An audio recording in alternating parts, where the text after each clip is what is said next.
Alors, bonsoir tout le monde. Bienvenue à cette réunion ordinaire et publique du Conseil municipal de la Ville de Dieppe en ce 24 octobre 2022. Sans plus tarder, nous allons passer avec le mot d'ouverture. Chers collègues, ayons la sérénité d'accepter les choses que nous ne pouvons changer, le courage de changer les choses que l'on peut et la sagesse de connaître la différence. Alors, juste pour nous rappeler que la Ville de Dieppe reconnaît que la terre sur laquelle elle tient ses activités fait partie du territoire ancestral traditionnel non cédé des Mi'kmaq. Les traités de paix et d'amitié que les Mi'kmaq ont élaborés de façon conjointe et signés avec la couronne britannique pendant le 18e siècle s'appliquent à ce territoire. Les traités n'abordaient pas la cession de territoire ou de ressources, mais reconnaissaient en fait le titre des Mi'kmaq et établissaient les règles concernant ce qui devrait être des relations durables entre les parties. The city of Dieppe recognizes that the land on which it operates is part of the unceded La ville de Dieppe reconnaît que la terre sur laquelle elle tient ses activités fait partie du territoire ancestral traditionnel non cédé des Mi'kmaq. Les traités de paix et d'amitié que les Mi'kmaq ont élaborés de façon conjointe et signés avec la couronne britannique pendant le 18e siècle s'appliquent à ce territoire. Les traités n'abordaient pas la cession de territoire ou de ressources, mais reconnaissaient en fait le titre des Mi'kmaq et établissaient les règles concernant ce qui devait être des relations durables entre les parties. Première chose, on a un quorum ce soir et déclaration de conflit d'intérêts. Est-ce qu'on a reçu des déclarations de conflit d'intérêts de la part de membres du Conseil? Non. Okay, ça nous amène alors à l'adoption de l'ordre du jour. Proposition pour qu'on accepte l'ordre du jour, proposé par le conseiller Thibodeau, appuyé par le conseiller Godette, sur la question. Aucune question. Alors, ceux qui sont en faveur de la résolution, signifiez-le par un oui. De l'avis contraire, par un non. Alors, l'ordre du jour est adopté tel que présenté. Ça nous amène à l'item 7, présentation, requête et pétition. 7.1, demande de renseignement des membres du Conseil au service régional de la Coudiac, de la GRC. Et nous avons avec nous cette semaine, encore une fois, avec nous l'inspectrice Chantal Arsenault-Farah, qui est avec nous ce soir. Alors, bonsoir, Madame l'inspectrice. Bonsoir, Monsieur le maire, Monsieur, Madame les conseillers et conseillères. Juste quelques points pour vous apporter, pour vous garder au courant. Vendredi, le 21 octobre, notre groupe de trafic tactique provincial est venu dans la région, puis ils ont organisé une opération qui ciblait les véhicules modifiés et ou non sécuritaires, c'est-à-dire ceux qui ne passeraient pas la norme d'inspection des véhicules à moteur, tels que vous avez déjà apportés ici, comme ceux-là qui ont des silencieux qui sont modifiés, etc. Je peux dire que pendant ces efforts-là, ils ont identifié 46 véhicules qui ont été escortés à une station d'inspection. Puis là, on avait un partenariat avec une station, eux autres faisaient les inspections, puis 19 d'entre eux autres ont été remorqués car ils n'étaient pas sécuritaires du tout pour être sur la route. Pendant cette opération-là, on a eu un total de 129 contraventions, 32 pour le port, pour des gens qui ne portaient pas la ceinture de sécurité, ce qui est très de base, que j'aimerais souligner que ça sauve des vies. Il faut porter la ceinture, c'est un simple clic. 20 contraventions pour l'utilisation d'un cellulaire au volant, une conduite avec faculté affaiblie, puis 2 pour conduite en étant des conducteurs suspendus. Alors, une très bonne opération, puis un rappel à tout le monde de garder nos véhicules en ordre puis sécuritaires pour la route. Deuxième chose, juste cet après-midi, je tiens à cibler qu'on aime faire du radar de façon sporadique à travers de la ville de Dieppe. Cet après-midi, j'avais un patrouilleur sur la rue Amiraux. C'était vraiment pour faire sûr qu'on ralentissait les gens. On a donné une contravention, 2 avertissements cet après-midi. Troisième fait, en ce qui pour les quêteurs, la mendicité, au mois d'octobre, on a fait 9 contacts dans la région de Grand Moncton, c'est-à-dire sur le long des routes où ce que les gens quêtaient pour de l'argent. Ces contacts-là, c'était vraiment un mix d'avertissement, éducation et de contravention. Tout dépend vraiment de l'historique de récidive. Alors, je tiens à souligner qu'on continue à mettre des efforts là-dessus. On voit des améliorations. Puis, dernier point, conseillère Godbout, 2 semaines passées, vous m'aviez demandé de vérifier une situation de trafic sur la Champlain ou quand on arrive à Mathieu-Martin puis on décolle. Je peux te dire qu'on a constaté que ça s'est amélioré dès le début de l'année scolaire. Je pense que les gens commencent à planifier les routes un peu plus de bonne heure pour faire sûr de ne pas être pognés sur la Champlain à faire la queue. Mais je pense que ça arrive encore parfois, mais c'est quand même quelque chose qui arrive à bien des écoles. La seule chose que je dirais aux gens, il faut toujours essayer de ne pas bloquer la route Champlain. Si on est dans le trafic puis qu'on attend pour tourner à droite à Mathieu-Martin puis qu'on arrive proche, là, je dirais, mettez vos clignotants pour au moins signaler que vous êtes vraiment au ralenti pour que les autres conducteurs vous le savent. Puis, essayez vraiment de planifier d'avance pour faire sûr qu'on ne retarde pas le trafic sur la Champlain. C'est tout pour mes mises à jour. Merci beaucoup pour cette mise à jour très détaillée. C'est bien apprécié de tous. Question de la part des membres du Conseil. À distance, M. le maire. Alors, la première personne, M. Godette, qui sera suivi de Mme Boudreau, Mme Turgeon-Roy et du conseiller Lantaigne qui est avec nous en Zoom. Merci, M. le maire. J'ai juste une question pour vélo. Les vélos, on a eu un accident grave à Moncton la semaine dernière, puis je remarque qu'il y a des personnes qui ne respectent pas le 1 mètre entre les autos et les cyclistes. Ma question est, avez-vous déjà eu des amendes données pour ça? C'est une loi qui... Sur le coup, je ne peux pas te répondre combien d'amendes qui a été données dans la région, mais oui, il y a une amende pour cette infraction-là, pour le Move Over Law. Je te dirais que la chose, ça serait, si vous voyez des infractions comme ça, c'est comme n'importe quelle. Prenez la plaque, prenez le temps, prenez l'information si vous voyez sur le conducteur, puis rapportez-les, puis on va faire un suivi. Je sais que ce n'est pas idéal parce que ce n'est pas souvent facile, mais si un patrouilleur voit une infraction, là, nous autres, on peut arrêter le chauffeur. Mais comme citoyen, la deuxième meilleure chose que vous pouvez faire, c'est nous rapporter les infractions tout de suite pour qu'on essaie de faire le suivi, un, avec l'éducation, puis deuxièmement, ben, après ça, avec des infractions. Parce que moi, j'en fais là, pas mal, puis oui. Je remarque que je dirais qu'au moins 70% plus, ils se tassent, mais il y en a beaucoup qui ne se tassent pas, puis c'est dangereux, je trouve. Puis le textage et tout, sur le téléphone, y a-t-il des chances que les amendes pourraient être plus? Parce que je sais que j'ai parlé à une personne d'Ontario, puis il m'a dit que c'était à 1 000 $ l'amende par là pour texter. Peut-être qu'on devrait penser à les monter. Mm-hmm. Ça, c'est pas quelque chose qui est dans mon domaine à moi. Mais ça, c'est des choses au niveau de la loi au Nouveau-Brunswick. Ça serait des choses à amener à la province. OK, merci. C'est peut-être quelque chose à considérer du côté du conseil municipal d'approcher le gouvernement provincial et leur demander peut-être s'ils ont des statistiques eux-mêmes, puis basées sur, en dépit de ce que certaines personnes croient, data matters. Mm-hmm.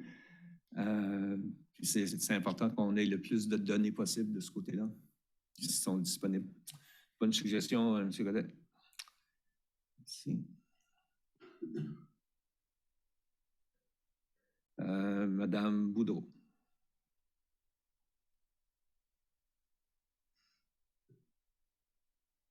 Merci, M. le maire. Est-ce que vous pouvez élaborer sur, vous avez parlé des mendiants qui sont sur la route, qui demandent de l'argent. Est-ce que vous pouvez élaborer sur les amendes que vous donnez, à quel temps vous donnez les amendes et puis est-ce que c'est une mesure qui est efficace et est-ce qu'il y a des alternatives à ça, sachant que ces gens-là ont probablement pas vraiment d'argent pour payer une amende à la base? Ouais, si vous pouvez élaborer là-dessus. Oui, c'est une très bonne question. Nous autres, notre but, là, c'est toujours l'éducation. So, c'est contre la loi qu'on utilise, là, c'est une infraction au niveau je vais le dire en anglais, Motor Vehicle Act, so, la loi des véhicules à moteur au Nouveau-Brunswick, qui dit que tu ne peux pas longer le long de la route pour faire quoi que ce soit, ton travail, quêter, n'importe quoi, parce que c'est dangereux. Nous autres, la chose qu'on veut faire, c'est juste prévenir ce comportement-là parce que justement, on ne veut pas que personne soit blessé. L'approche qu'on a prise, qu'on a commencé cet été, là, c'est vraiment une approche de base d'éducation. So, on a été voir les gens qui faisaient ce comportement-là pour leur dire, regarde, ça que tu fais là, c'est pas légal. Tu peux pas faire ça. C'est pas sécuritaire d'être sur le coin de la Wheeler, de la Champlain, d'être proche du coin de Mapleton, comme c'est vraiment des places à risque. Puis il y a des gens aussi qui sont vraiment comme des fois pas toujours polis, là, ça peut aggraver les choses. So, on a fait beaucoup de campagnes d'éducation pour dire tu peux pas faire ça. Okay? C'est pas sécuritaire, c'est pas légal. So, on a commencé une approche là, vraiment là, après ça, une fois que c'était verbal avec tout le monde, parce que c'est toujours à peu près les mêmes. Hein? So, nos policiers les connaissent pas mal bien. Puis c'était comme une 2 douzaines de personnes là, qui avaient tendance à faire ça cet été. Bien, à force de leur parler, puis de les éduquer, puis de dire « tu peux pas faire ça, c'est dangereux, puis c'est contre la loi », ça a quasiment diminué de la moitié. Après ça, là, ce qu'ils ont continué de faire, c'est d'aller voir ceux-là qui persistaient, puis de dire « OK, là, maintenant, tu sais mieux, on a fait de l'éducation, on te dit pourquoi, maintenant, on donne un avertissement par écrit. Avertissement 1, tu peux pas continuer ce comportement-là. Après ça, on a fait avertissement 2, tu peux pas continuer ce comportement-là. So, vraiment, c'est comme 3 avertissements, là. Right? So, on a fait une grosse campagne avec eux autres, avertissements. Puis après ça, là, parce qu'on est la police, nous autres, on n'a pas d'autres outils autres qu'aller à une contravention. Vraiment, la 4e, c'est une contravention. Puis là, après ça, là, ça va être une date de comparution à la cour pour une 5e. So, on essaie vraiment de faire de l'éducation, de la prévention, raisonner avec les gens, mais si le comportement dangereux et illégal continue, là, après ça, on utilise les outils qu'on a. Mais tu apportes des très bons points. Il y a probablement d'autres genres de solutions avec d'autres groupes, mais nous autres, c'est ça qu'on a à la portée de notre main. Je trouve ça dommage qu'on n'a pas assez de services dans la région pour pouvoir venir en aide à ces gens-là, parce que c'est sûr qu'ils essaient juste d'avoir de l'argent, mais à un drôle d'endroit, un endroit qui est pas mal dangereux pour leur survie aussi, sur le bord d'une route. Mais ouais, c'est ça, c'est dommage qu'il n'y ait pas vraiment un lien où on pourrait juste comme... Je vous dirais qu'il y a beaucoup de services communautaires. Okay. Ce n'est pas moi qui est partie de des comités, mais il y a beaucoup de services qui font du outreach avec les gens dans les rues. Hein. Okay. So, je veux dire, leur tendre là, la main pour essayer de les guider dans d'autres chemins. Là. Il y a beaucoup de services qui ne sont pas gérés par la police, right? So, moi, dans mon domaine, c'est ça que nous autres, on peut faire, mais on sait qu'il y a d'autres genres de outreach qui se passent. Oui. Merci. L'autre chose aussi, c'est que c'est dangereux, mais c'est payant aussi. Alors, c'est pour ça qu'ils y retournent. Sans ça, ils ne seraient pas là non plus. Là. Il y a une combinaison de facteurs quand même. Là, mais... excusez-moi, Madame Turgeon-Roy. Merci, Monsieur le maire. Je voulais simplement faire un petit kudos à vous, à votre équipe. Cette fin de semaine, j'ai eu quelques appels, surtout en soirée, pour des situations qui s'est passées et qui ne nécessitaient pas le 911. Donc, j'ai donné le numéro du détachement et j'ai eu la rétro par la suite disant qu'il y avait eu un service exceptionnel et en français.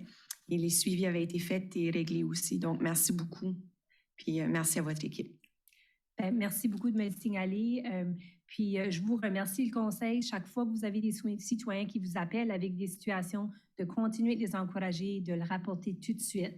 Je ne peux pas stresser ça assez, mais l'information tout de suite, c'est mieux. Ça nous donne plus de chances d'agir. Merci. Merci. Monsieur Lantaigne.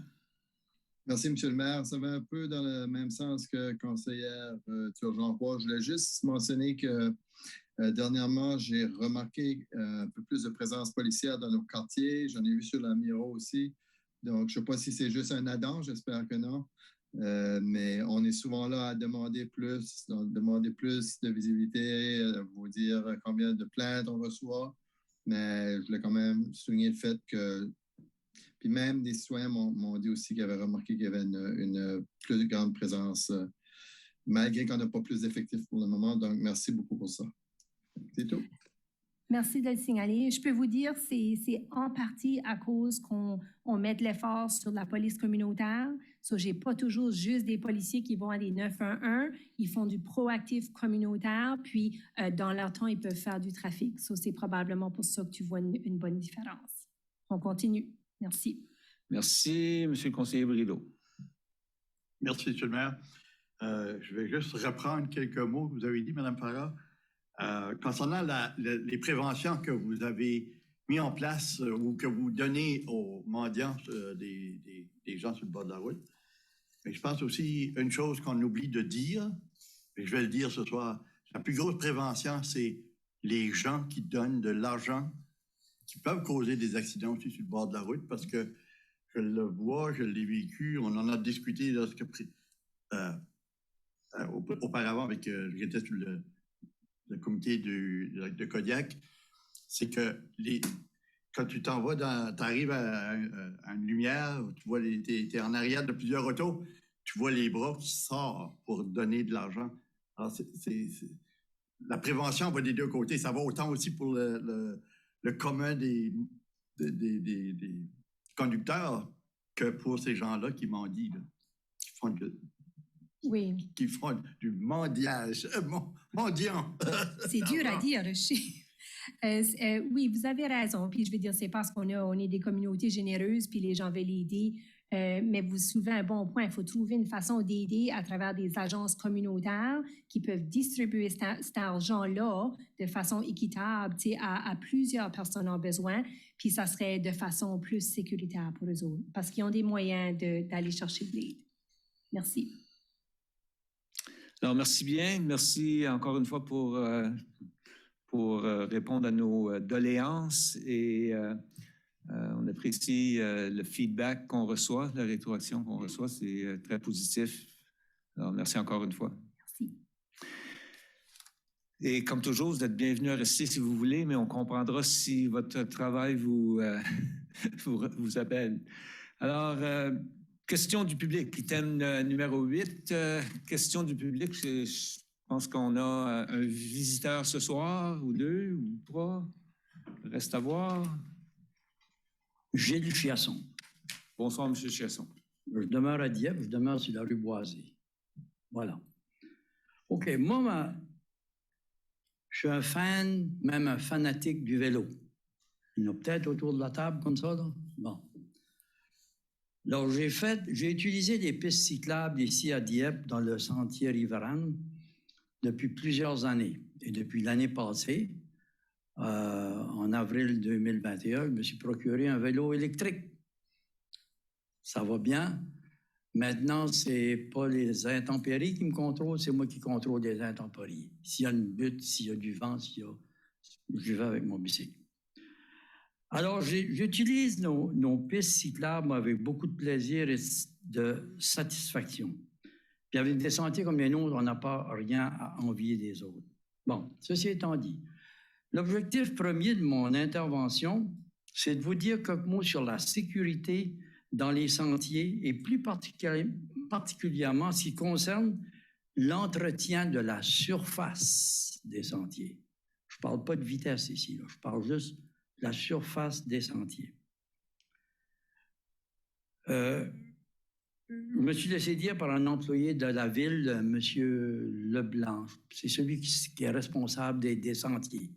Bon, il me disait qu'à tous les 5 ans, on met une nouvelle couche de gravier sur les sentiers. La dernière fois qu'on l'a fait, ça doit faire comme 15 mois, c'était l'année passée. Mais ça, je veux juste vous dire, c'est la pire affaire à mettre sur les sentiers. En vélo, si tu prends un embardé, puis ça ne prend pas 3 pouces de gravier, ça prend très peu de gravier pour que tu prennes un embardé et tu perds contrôle, puis tu peux chuter. En passant, je l'ai expérimenté la semaine passée, pas parce que je voulais tomber, mais ça a donné que j'ai dépassé quelqu'un, des gens qui marchaient, j'avais sonné avant, ils se sont déplacés et j'ai juste contourné tranquillement. C'est là qu'était le gravier. C'est sur les côtés. J'ai tombé. Ça m'a fait mal à la main, aux doigts, le genou pas mal amoché. Mais c'est ça. En plus d'être dangereux pour les cyclistes, l'épandage de gravier dans les sentiers, pour moi, c'est un gaspillage des fonds publics. Je m'explique. Si vous allez sur les sentiers, si vous allez voir, vous constaterez qu'il ne reste pas beaucoup de gravier sur le centre des sentiers.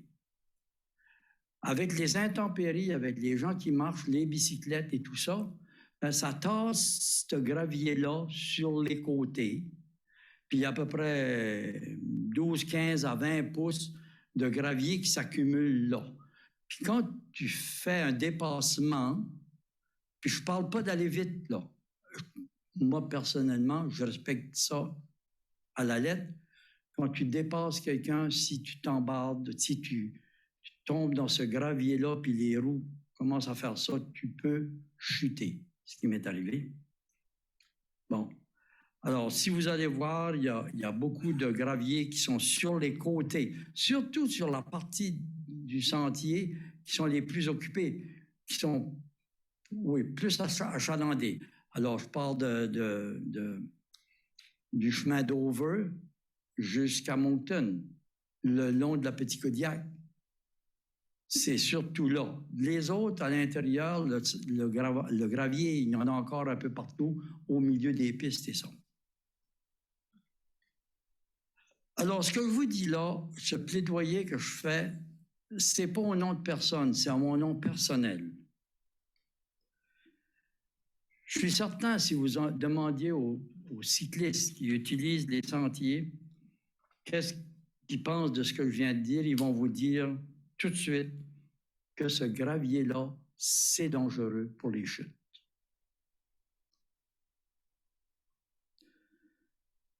Mon deuxième point, c'est en fait une suggestion, un vœu pieux peut-être, mais quand même, je vais le faire. Il faudrait commencer à penser, je crois, de recouvrir nos sentiers d'asphalte. Mettre une couche d'asphalte là-dessus. Je sais que ça représente des gros sous. L'asphaltage de nos sentiers devrait être considéré comme un investissement et non pas comme une dépense. On voit de plus en plus de touristes qui recherchent les meilleurs endroits où faire du vélo.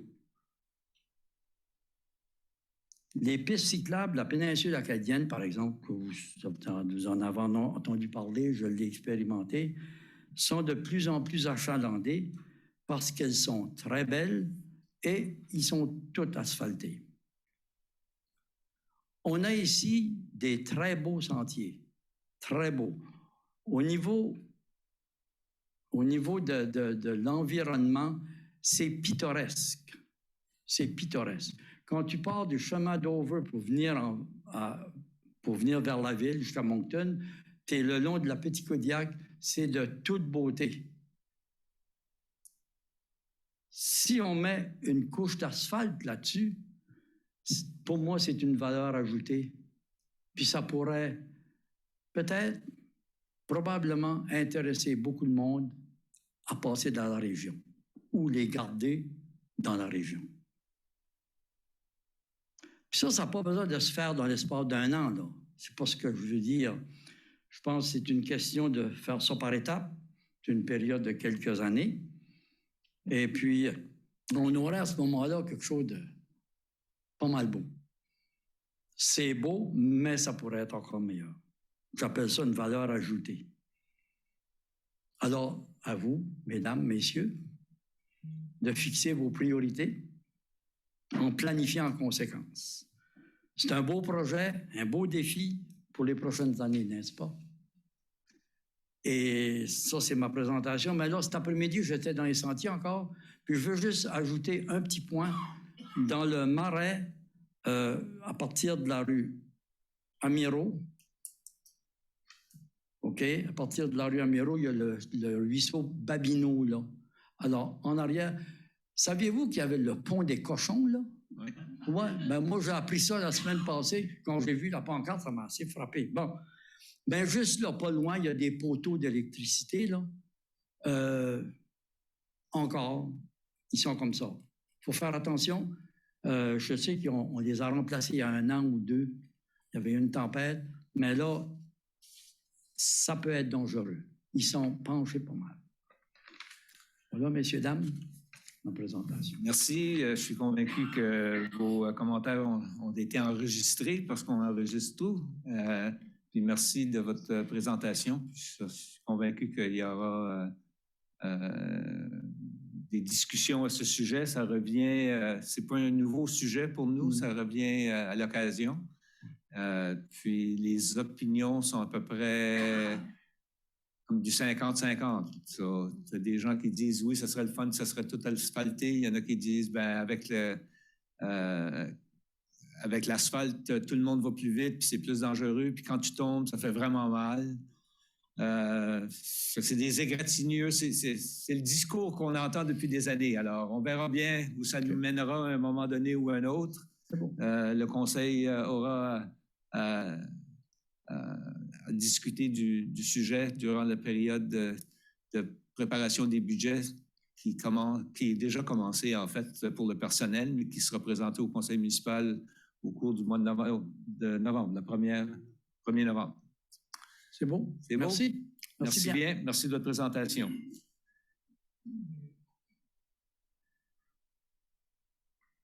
Quelqu'un d'autre du public?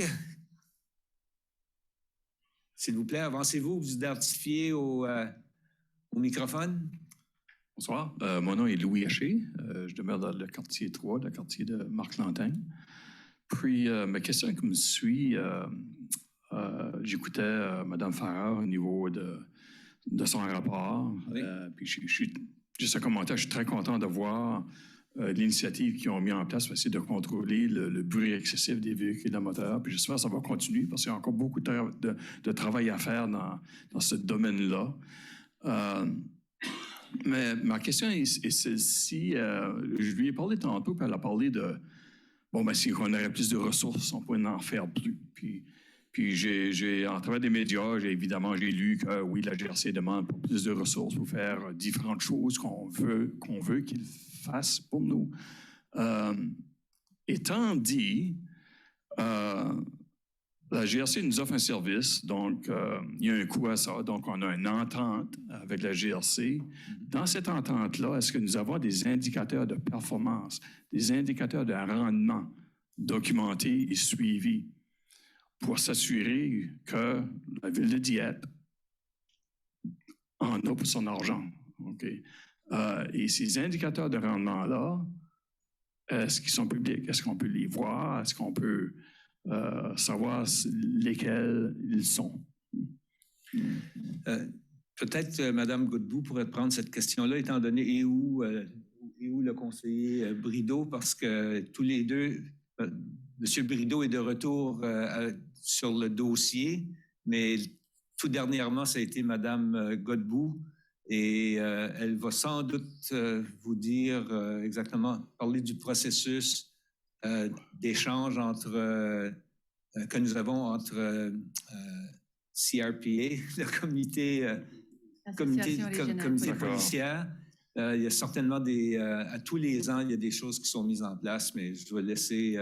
Et des indicateurs de rendement qui m'intéressent, moi, ça peut être organisationnel au niveau de la GRC, comme par exemple, la première chose qui vient à la tête lorsqu'on demande plus de ressources, c'est quoi ton indicateur de rendement au niveau du taux d'absentéisme, par exemple, au niveau de la GRC? Donc, ça, c'en est un. Et également, on a des mesures de rendement qui sont opérationnelles. Donc, je vous laisse là. Mais votre question est extrêmement très pertinente. Et puis, effectivement, étant donné qu'on est dans justement une demande d'effectifs agrandie de la part de la GRC pour la région, on a constaté dernièrement que les mesures de rendement sont présentes, mais on se questionne sur est-ce qu'on a les bonnes. Présentement, sur le site Web, on peut retrouver certaines mesures de rendement qu'on a, mais c'est surtout au niveau des statistiques et d'autres choses qu'ils ont. Alors que ce qu'on cherche collectivement dans les 3 municipalités, c'est plutôt des mesures de rendement qui vont peut-être être plus un indicateur de performance et de choses. Et est-ce qu'ils s'enlignent aussi et montrent qu'on a des résultats dans les domaines où ce qu'on priorise et qu'on veut avoir dans la communauté. Alors, je te dirais, dans l'exercice de la revue stratégique qu'ils ont faite dans la dernière année, c'est en plein ça qu'ils ont identifié. C'est une des mesures qu'ils ont identifiées pour dire, regarde, on doit effectivement mettre ça en place, peut-être revisiter nos mesures de performance. Puis un comité est présentement en place pour les identifier, les réviser, en suggérer des autres. Puis j'espère que dans les prochains mois, j'aurai quelque chose justement plus précis à te rapporter là-dessus et au conseil, à savoir c'est quoi les nouvelles mesures de performance, puis est-ce qu'ils sont vraiment ceux-là qu'on a besoin. Donc, je suis d'accord avec vous parce qu'ils doivent être pertinentes et mesurables également. Et mesurables, oui, c'est comme le dicton you can't manage what you don't measure. C'est un peu ça. Puis tu sens, tu connais, tu comprends que c'est pas toujours évident aussi à les avoir. Il faut ajuster les tableaux de bord. On reçoit les tableaux de bord, mais un tableau de bord n'est seulement aussi bon que les données et si on a les bonnes données pour... puis est-ce qu'il nous donne les vrais indicateurs de ce qu'on veut. Alors, on est dans le processus de réflexion là-dessus. C'est bien, merci. Merci bien. Bonsoir. Merci pour la question. Merci. Bonne fin de soirée. Quelqu'un d'autre? Je vois seulement que nos étudiants en communication qui prennent des notes, c'est une bonne chose. Puis on pourra vous en parler un petit peu après la réunion. Alors, ceci étant dit, ça nous amène à l'item 10. Alors, déjà rendu... excusez, 9.1, qui nous amène à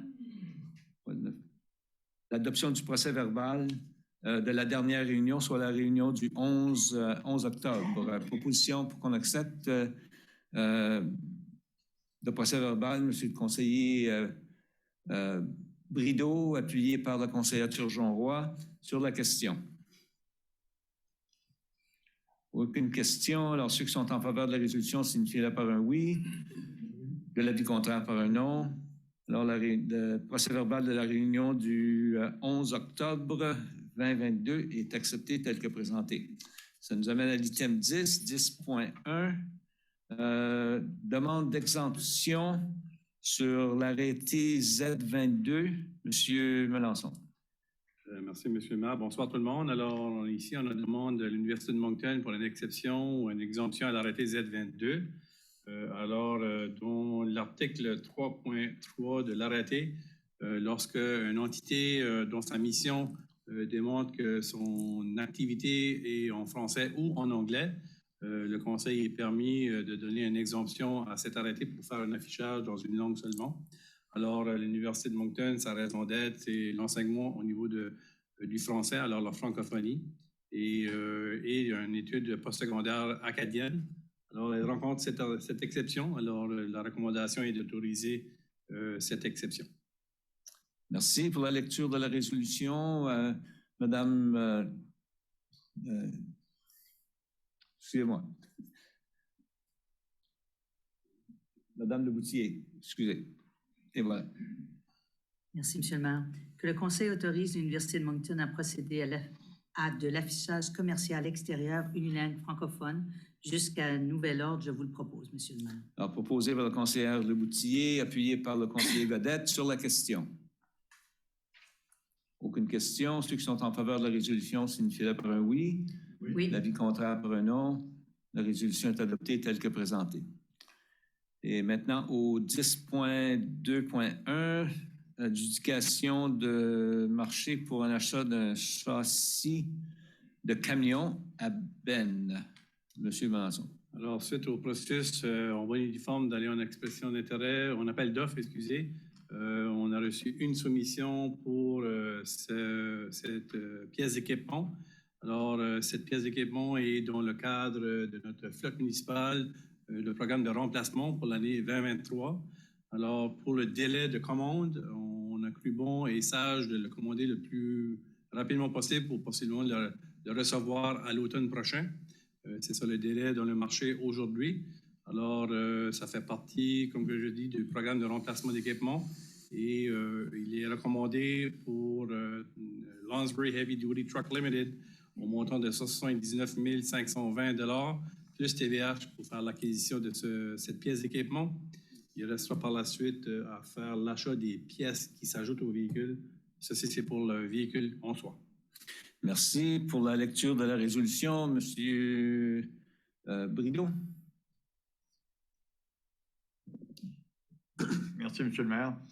Que le Conseil adjuge le marché visant l'achat d'un châssis de camion à benne pour les services des opérations à Lonsbury Heavy Duty Truck Limited au coût de 179 520 $ plus TVH. Conformément à sa proposition en date du 4 octobre 2022 et autorise que cette dépense soit prélevée sur les comptes suivants du budget de 2023.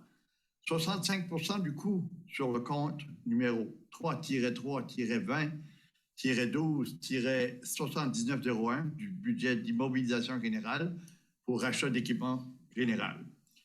20 % du coût sur le compte numéro 4-3-90-12-7901 du budget d'immobilisation d'eau et d'égout, achat d'équipement. Et 15 % du coût sur le compte numéro 4-3-95-12-7901 du budget d'immobilisation d'eau et égout, achat d'équipement égout. Je vous le propose, Monsieur le maire. Donc, proposé par le conseiller Brideau, appuyé par le conseiller Lanteigne. Sur la question. Sur la question, Madame Leboutier. Beaucoup, Monsieur le maire. J'aimerais juste comprendre le pourquoi parce qu'il n'est pas élaboré là, dans les détails, dans l'historique. Pourquoi, dans ce cas ici, dans les équipements, on choisit un pourcentage, le 20 % puis le 15 % à l'eau pour les égouts? C'est pas souvent qu'on voit ça. C'était juste une question d'information. Monsieur Thériault, oui, vous êtes à distance, si vous voulez bien répondre à cette question. Oui, bonjour, Monsieur le maire, membre du conseil. Essentiellement, ici, Madame Leboutillier, c'est lorsque c'est qu'on parle de travaux publics, il y a un pourcentage qui est au même titre que les salaires des employés exempts. On les divise à 65 et 35 %, donc 65, 25 et 10. Donc, c'est vraiment pour essayer de justifier de quel budget ça sort, en d'autres mots. Puis, je vais juste élaborer. Ça va avec l'utilisation, puis là, on divise le coût ou c'est standard? Exact. Ça va avec l'utilisation. Dans ce cas ici, j'assume qu'il va être aussi utilisé pour l'eau et l'égout. Oui. Merci beaucoup. Merci. Madame Boudreau. Merci, c'était la même question. Merci. Monsieur Thibodeau. Merci, Monsieur le maire. Bon, ma question, c'est simplement que on dit que les offres furent dépouillées et évaluées le 6 octobre, mais on ne voit qu'une ligne d'évaluation. Est-ce qu'il y a seulement eu une offre? Oui, c'est comme que je l'ai expliqué dans mon résumé, on a reçu juste une proposition. OK, merci. Merci, Madame Godbout. Merci. Un point de précision, on parle des frais, les coûts de réparation dans les 2 dernières années. Est-ce que c'était 51 000 $ plutôt que 5 100 $? Monsieur Bourque. Monsieur Bourque, bonsoir. Oui, bonsoir. Alors, vous parlez de... Les frais de réparation des 2 réparation, dernières c'est années. 51 000 $ dans les 2 dernières années dans cette pièce d'équipement-là. Il manque un petit zéro. C'est ça, je pensais que tu voulais dire, mais ça dit 5 100 $, puis je trouvais que c'était comme, ben, c'est bon, là, on va garder ça, ce camion-là un petit peu plus longtemps, mais si c'est Si ça aurait effectivement été le cas, c'est ce 51 qu'on 000, aurait fait. c'est 51 000. Parfait, merci. Merci. Pas d'autres questions. Alors, ceux qui sont en faveur de la résolution signifient par un oui. De l'avis contraire par un non. Alors, la résolution est adoptée telle que présentée. Maintenant, pour l'item 10.2.2, marché, éducation de marché pour une chargeuse sur pneus. Alors, encore une fois, ici, c'est pour l'acquisition d'une pièce d'équipement qui fait partie du programme de la flotte municipale. Alors, suite à un appel d'offres, on a reçu 7 soumissions. C'est un élément très intéressant. Alors, suite à cet examen, il est recommandé qu'on fasse l'acquisition d'une pièce d'équipement avec Brand Tractor Limited au montant de 418 750 $ plus TVH.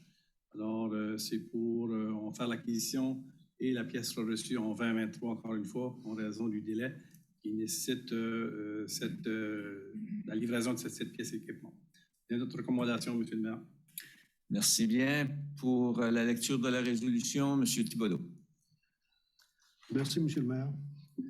Que le Conseil adjuge le marché visant l'achat d'une chargeuse sur pneus avec équipement de déneigement pour le service des opérations à Brand Tractor Limited au coût de 418 750 $ plus TVH, selon sa proposition en date du 4 octobre 2022 et autorise que cette dépense soit prélevée sur le compte suivant du budget de 2023. Compte numéro 3-3-20-12-7901, budget d'immobilisation générale, achat d'équipement général, travaux publics. Je le propose, M. le maire. Merci. Proposé par le conseiller Thibodeau, appuyé par la conseillère Turgeon-Roy sur la question. Question, Mme Godbout. Merci. Je regarde tout le temps, puis je ne veux pas les détails. Je sais qu'on ne veut pas dépouiller toutes les subventions, les soumissions, là. Mais je me pose toujours la question. Je sais que le coût est seulement représentant de 20 % des points. Puis je comprends dans votre domaine, c'est la garantie et toutes les autres choses qui viennent en jouer. Mais je me pose toujours la question à la fin de la journée, est-ce qu'il y avait un grand écart en termes de prix entre le deuxième soumissionnaire et le premier qui a été retenu? Puis je ne parle pas de montant, là, je ne veux pas savoir, mais est-ce que tu qualifierais ça comme un grand montant ou important? Ça varie toujours. Je dirais que l'écart n'était peut-être pas aussi grand qu'on pourrait s'attendre pour le montant là, de 400. On parle d'un équipement au-delà de 400 000 $. Alors, je dirais qu'il n'y avait pas une grosse différence étant donné le genre de pièces qu'on achète. Okay. En termes d'évaluation, c'est tous les facteurs, je pense qu'on les a énumérés dans le mémo. Alors, différentes compagnies, c'est différentes choses selon nos spécifications. Alors, le total de tout ça, là, ça fait que l'écart est... Considérant la pièce, l'écart était quand même, je dirais, pas considérable. Merci. Merci bien. Autres questions? Sinon, ceux qui sont en faveur de la résolution signifient par un oui. Oui. De l'avis contraire par un non. Alors, la résolution est adoptée telle que présentée. 10.3, planification et développement. 10.3.1, recommandation du CCU. M. Mélenchon. Alors, suite à un correctif que le personnel voulait apporter au niveau d'un changement qui avait été apporté à notre carte de zonage, qui sont sur des terrains sur Charlesville, avenue Murray et rue Bouchard. Alors, le CCU ont fait la recommandation de procéder avec la rectification dans l'arrêté Z10. Alors, c'est pour l'approbation ce soir et on va faire la première et deuxième lecture ce soir de cet arrêté pour pouvoir la mettre en vigueur. C'est la recommandation du CCU. Merci bien. Pour la lecture de la résolution. Wow, les mains ne se lèvent pas vite ce soir. Madame Turgeon-Roy. Merci, Monsieur le maire. Que le Conseil accepte la recommandation formulée le 19 octobre 2022 par le Comité consultatif en matière d'urbanisme visant une modification à la carte de zonage telle qu'énoncée dans l'arrêté Z-10 2021-5 relativement au terrain portant les NIDS 70405436, 70616636 portion et le 70656657 et que le Conseil procède à la première et la deuxième lecture de l'arrêté Z10 2021-5. Je le propose, Monsieur le maire.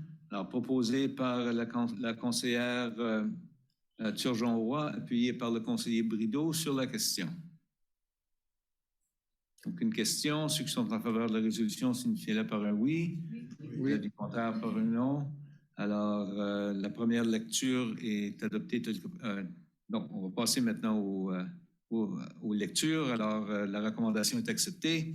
Et sur ce, nous allons procéder tout de suite avec la lecture de l'arrêt municipal comme tel, à l'item 11.1.1 pour la première lecture par titre seulement. Peut-être vous pouvez continuer, Madame Turgeon-Roy. Parfait, merci. Donc, arrêté numéro Z10-2021-5, arrêté modifiant l'arrêté de zonage de la ville de Dieppe. Je le propose en première lecture par titre seulement. Alors, proposé en première lecture par Mme Turgeon-Roy, appuyé par la conseillère de Boutillier sur la question. Aucune question. Ceux qui sont en faveur de cette résolution, signifiez-le par un oui. L'avis contraire par un non. Alors, l'arrêté Z10-2021-5 est accepté en première lecture et nous allons procéder avec la deuxième lecture, encore une fois, par titre seulement, Mme Turgeon-Roy. Donc, l'arrêté numéro Z-10-2021-5, donc c'est l'arrêté modifiant l'arrêté de zonage de la ville de Dieppe. Je le propose en deuxième lecture, Monsieur le maire. Merci. Proposé par la conseillère Turgeon-Roy, appuyé par la conseillère Leboutillier. Et sur la question? Aucune question. Alors, l'arrêté Z-10-2021-5 est accepté en deuxième lecture par titre seulement. Merci bien. Alors, item 12, avis de motion. On a reçu un avis de motion. Rien. Merci. Alors, demande de renseignement et annonce de la part des membres du conseil municipal. Et ça commence, je crois, avec M. Godette. Merci, M. le maire. Juste une couple de choses. Je voulais seulement mentionner pour les personnes qui conduisent sur la route de respecter le mètre pour les vélos sur le bord du chemin. Puis une autre chose, c'était pour information, le défi du Père Noël va être le novembre le 26, 6 à 8. Merci, puis bonne soirée. Encore une fois, la parade du Père Noël, quand est-ce? Je vais être sûr que tout le monde... Novembre, de 6 à 8 heures. Le 26 novembre, de 6 à 8 heures. All right. Le Père Noël s'en vient en ville. Yep. Merci beaucoup. Madame Leboutillier. Merci, M. le maire. J'ai rien pour moi hier ce soir. Merci, Madame Boudreau. Merci, Monsieur le maire. J'ai quelques questions. Ma première, c'est par rapport... J'étais au Centre des Arts, puis j'étais là juste au lobby en train d'attendre mes étudiants. Puis ça a donné que cette soirée-là, il y avait une activité à la bibliothèque. Puis pendant le 30 minutes, j'étais assis là, il y a une vingtaine de personnes qui ont venu pour savoir si c'était là la bibliothèque. Parce qu'ils savaient stationner dans la place 104, ils ne voyaient pas c'était où. Donc, je me demandais, est-ce que ce ne serait pas une bonne idée d'avoir, vu qu'il y a beaucoup de gens qui stationnent de ce côté-là, puis quand tu arrives, ben, tu ne vois pas visuellement c'est quoi la bibliothèque, puis c'est où. Mettre une affiche pour dire « Bibliothèque est dans l'hôtel de ville ». Il y a une rampe d'accès pour les chaises roulantes. Ouais, puis vice-versa, puisque ça a donné, j'ai été à la bibliothèque après, puis la directrice me disait que c'est la même chose. Même les gens viennent à la bibliothèque, ils ne savent pas c'est où le Centre des Arts. Donc, peut-être peut-être du côté de la rue, on voit bien, parce que la bibliothèque, il y a une belle muraille qui se fait dessiner, mais quand tu stationnes de ce côté-ci, ben, c'est des gros buildings, puis c'est pas vraiment évident. Surtout pour les gens qui viennent de l'extérieur. Donc, peut-être penser à considérer à mettre de l'affichage piéton. Une question par rapport à juste un suivi pour le code de l'arbre. Est-ce qu'on va avoir une présentation bientôt et peut-être... Oui, Monsieur le maire, alors on est en train de planifier une présentation formelle le 21 novembre, alors lors d'une réunion du comité politique et stratégie. Alors à ce moment-là, il y aura une recommandation qui vous sera présentée, une option qu'on semble avoir captée selon les commentaires reçus et partagés. Alors le 21 novembre, c'est qu'est-ce que la date qu'on anticipe de vous faire une présentation. Merci. Petit message. J'étais au Salon du Livre et je voulais donner mes félicitations aux organisateurs. Le Salon du Livre avait lieu du 20 au 23 octobre. J'ai été samedi matin pour les causeries puis faire le plan de livres. Et d'après l'article de Sylvie Mousseau dans l'Acadie Nouvelle, il y avait environ 6000 visiteurs qui sont venus.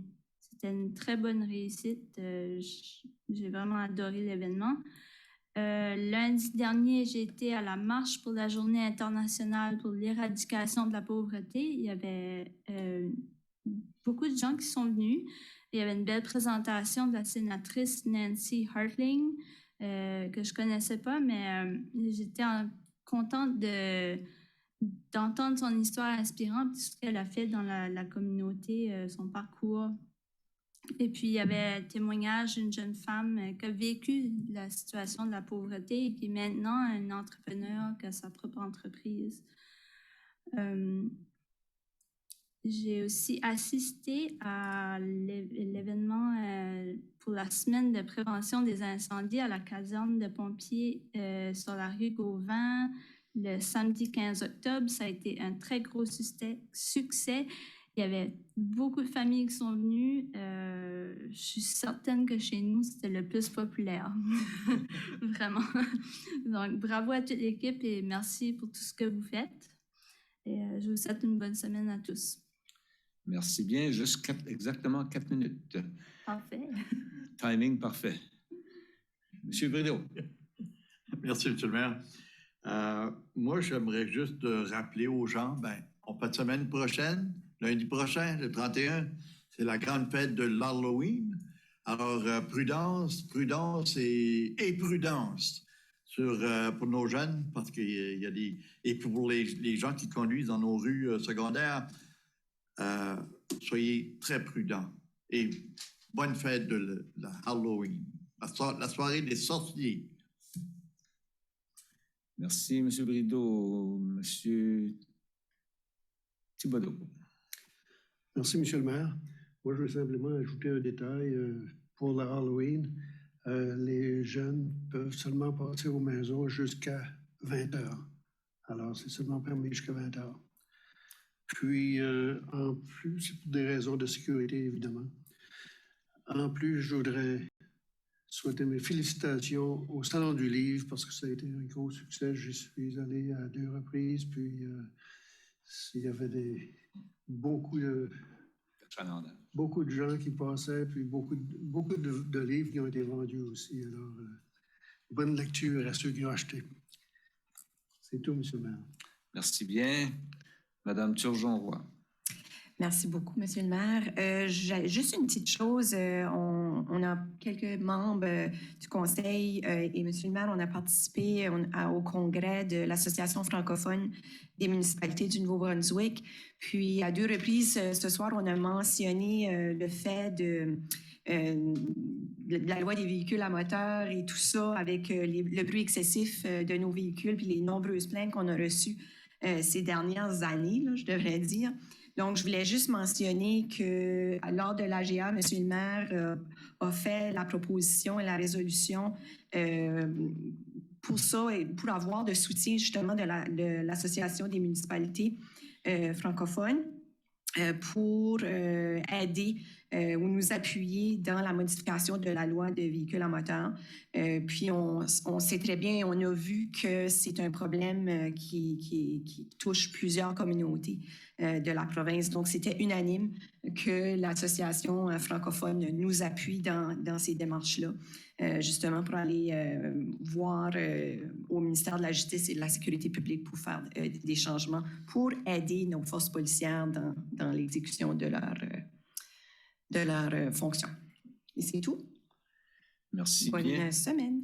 Merci, Madame Godbout. Merci. Je voulais juste noter pour les gens le retour de Country Fest l'année prochaine qu'on a noté. Alors, ce serait fun de revoir cette activité-là dans notre communauté l'année prochaine. On espère voir ça se produire. Et avec les annonces des artistes qu'ils ont vus, il sera aussi intéressant de voir comment cette année on améliore sur le festival de l'année passée et particulièrement hâte de voir comment on va incorporer les artistes francophones aussi dans cette année, parce que je sais que c'est quelque chose comme ville qu'on a hâte de voir se faire. Aussi, à la réunion de la FNB, c'était bien intéressant de se présenter. Puis, dans l'esprit de il faut inspirer ou motiver, pas juste diriger, là, c'était intéressant de voir comme nouveau membre du conseil les résultats et le travail qui a été fait les années passées, quand on était dans les rencontres pour voir comment la ville de Dieppe dans le passé a pu inspirer et inspire d'autres aujourd'hui avec la politique sur l'affichage en français qu'on avait faite dans le passé. Alors, c'était le fun de témoigner ça, de voir comment les résultats du travail antécédent se voient et motivent les autres. Et quand je faisais mes réflexions, j'ai dit, j'ai espoir que notre futur code d'arbre peut-être fera pareil pour d'autres municipalités plus tard aussi. Fait que le travail qu'on fait maintenant pourrait en inspirer d'autres dans les autres communautés et j'espère que ça se produira. Au niveau de la Halloween, est-ce qu'on pourrait juste, pour le bénéfice des gens, confirmer les consignes des heures? Je comprends qu'on finit à 8 heures, mais à quelle heure qu'on commence? C'est quoi les consignes qu'on a données dans la ville de Dieppe cette année? Alors, conseiller à Godbout, historiquement, les jeunes passent après les classes. C'est souvent dans les heures de souper. Alors, le début, on n'a pas de consigne, mais on peut aller jusqu'à 20 heures. Et encore une fois, c'est pour des raisons de sécurité et aussi que les gens puissent savoir à quelle heure ça se termine, ceci.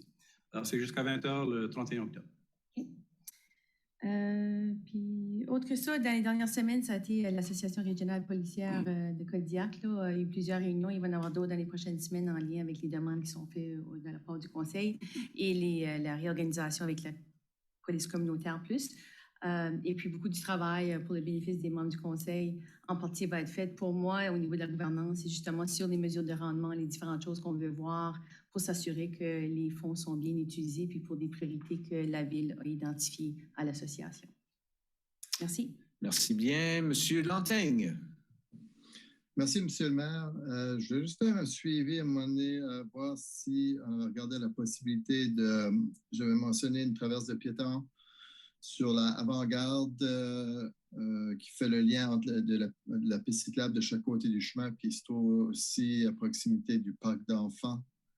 On avait dit qu'on regarderait la possibilité, cette possibilité-là. Est-ce qu'il y a eu un suivi de fait? Monsieur Lantaigne, on en a pris note. Alors, s'il y a un changement qui va être apporté, ça va être pour l'année 2023. Alors, le personnel va faire l'évaluation parce qu'on a quand même d'autres endroits aussi qu'on doit regarder parce qu'il y a d'autres parcs, terrains de jeu. Alors, s'il y a un changement, on fera part dès le début de la prochaine année des emplacements qui seront modifiés. Parfait, merci beaucoup. C'est tout pour moi. Bonne soirée. Merci. De mon côté, j'ai eu le plaisir de représenter, entre autres, il y a des choses des fois qui sont plus plaisantes que les autres. Mais en général, c'est toujours un plaisir de représenter notre belle municipalité un peu partout dans la région.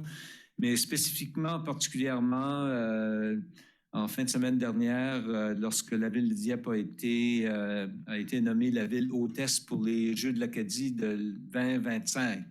Alors, je pense que ce sera notre 3e édition des Jeux de l'Acadie. Puis, selon mon compte, le maire Lapierre est 2-1.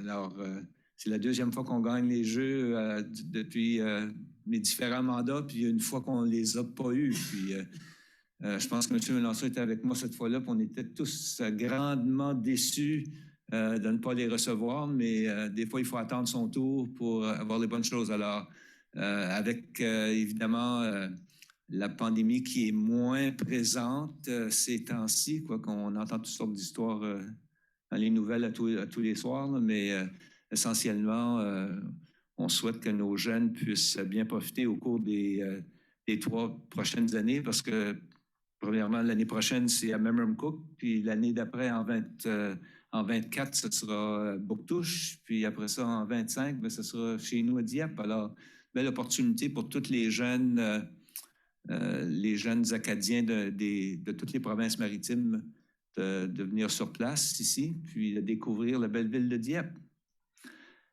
Là-dessus, bonne fin de soirée à tous et à la prochaine.